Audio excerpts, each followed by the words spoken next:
Bonjour à tous et bienvenue sur Canal Supporter. Petite nouveauté cette semaine, on va mettre en place le ménage à 3. Alors qu'est-ce que le ménage à 3? Eh bien on a sélectionné 3 joueurs aux caractéristiques similaires, mais simplement on va déterminer qui pourrait être titulaire, qui pourrait être remplaçant et qui pourrait être en tribune. Et quoi de mieux pour commencer cette section de choisir entre les 3 meilleurs buteurs de l'histoire du Paris Saint-Germain. Edinson Cavani, Zlatan Ibrahimovic et Pedro Miguel Paoletta. Parmi ces 3 joueurs, on va faire leurs points forts, leurs points faibles, leurs stats au Paris Saint-Germain, mais aussi la place dans l'histoire du club. Qui sera titulaire, qui sera remplaçant, qui sera en tribune, c'est maintenant qu'on va savoir. Avant toute chose, vous le savez maintenant, n'hésitez pas à mettre des likes sur la vidéo, c'est important. La dernière vidéo, on était à presque 150 likes, donc pourquoi pas sur celle-là de les atteindre, mais aussi n'hésitez pas à vous abonner à la chaîne, c'est important pour le développement de celle-ci, donc likez, abonnez-vous à la chaîne, merci beaucoup. Donc on va commencer évidemment par le meilleur buteur de l'histoire du Paris Saint-Germain qui est Edinson Cavani. Cavani en est à sa 7e saison au PSG, il a disputé 283 matchs, marqué 195 buts, délivré 40 passes décisives, il a donc marqué 0,68 buts par match en moyenne et est impliqué sur 0,83 buts par match. Comme on l'a dit précédemment, il est le meilleur buteur de l'histoire du club, il est aussi le meilleur buteur de l'histoire du PSG en Ligue 1 avec 136 buts et le meilleur buteur en Coupe d'Europe toujours du PSG avec 29 buts. Cavani est aussi devenu un symbole du club, un symbole d'abnégation, de détermination sur le terrain, un symbole d'humilité. On se souvient, après la remontada, il avait écrit ces fameux mots humilité sur les murs du vestiaire parisien. Et évidemment, ce caractère-là fait qu'il est un des chouchous du Parc des Princes. Il est adulé tout simplement par les supporters du Paris Saint-Germain. Ses points faibles, eh bien, sont déchets techniques. On le sait, Cavani est un grand buteur, mais il n'est pas un grand technicien. Et son déchet technique fait qu'il a manqué de complémentarité avec Zlatan Ibrahimovic dans un premier temps où il a dû jouer sur le côté droit de l'attaque, mais aussi récemment avec Neymar et Mbappé où on voit qu'il est un peu plus isolé dans cette attaque. L'autre point faible peut-être d'Edinson Cavani, c'est qu'on a du mal à se souvenir d'un match marquant. Certes, il y a ce coup franc mémorable face à l'Olympique de Marseille, mais il n'y a tout simplement pas le match de Cavani. Passons maintenant au deuxième meilleur buteur de l'histoire du PSG qui est Zlatan Ibrahimovic. Zlatan Ibrahimovic, déjà, ce sont des stats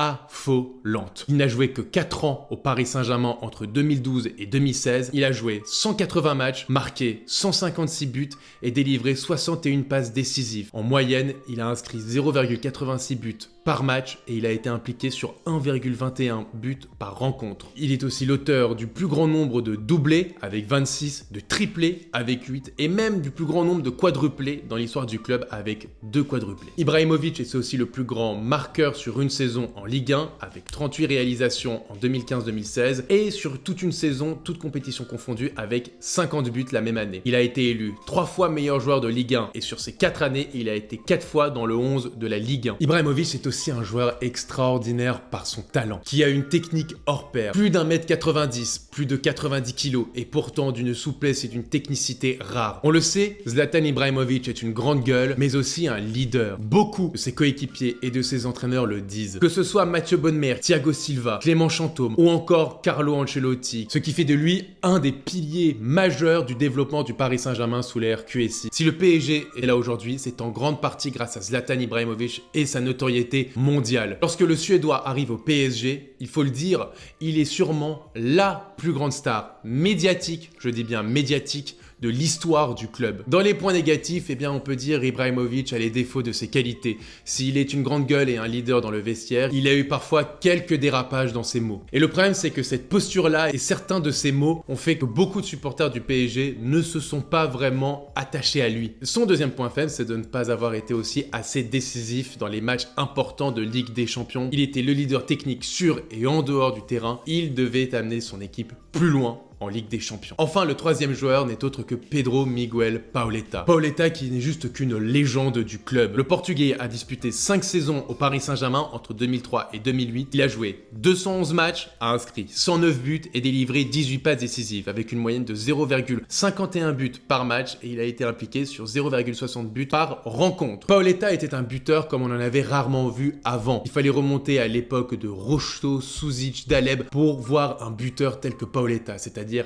20-30 ans. Donc le Portugais a marqué les esprits des supporters parisiens. Paoletta, c'est aussi des matchs de légende. On se souvient de ses 2 matchs contre l'Olympique de Marseille et son but unique en lobant Fabien Barthez. Mais il a aussi marqué en finale de Coupe de la Ligue et en finale de Coupe de France, ce qui a permis au Paris Saint-Germain de remporter ces 2 trophées. Et enfin, évidemment, c'est le chouchou du Parc des Princes. Paoletta et le PSG, c'est une vraie histoire d'amour. Les points faibles de Paoletta, eh bien, ce sont ses résultats décevants. En 2003-2004, le PSG fait sa meilleure saison avec lui, où le club de la capitale finit 2e de la Ligue 1 et remporte la Coupe de France 1-0 contre Châteauroux. 2006-2007, c'est la dégringolade, les Parisiens finissent 15e de Ligue 1 et en 2007-2008, le PSG se sauve à la dernière journée. Il remporte certes la Coupe de la Ligue. Un autre de ses côtés négatifs, c'est son faux départ du côté de l'Olympique lyonnais. À l'été 2006, le Portugais est sur le point de quitter le Paris Saint-Germain. Il est en pourparlers avancé avec l'Olympique lyonnais pour y signer 2 ans avec un salaire de plus de 10 millions d'euros alors que le PSG ne lui en propose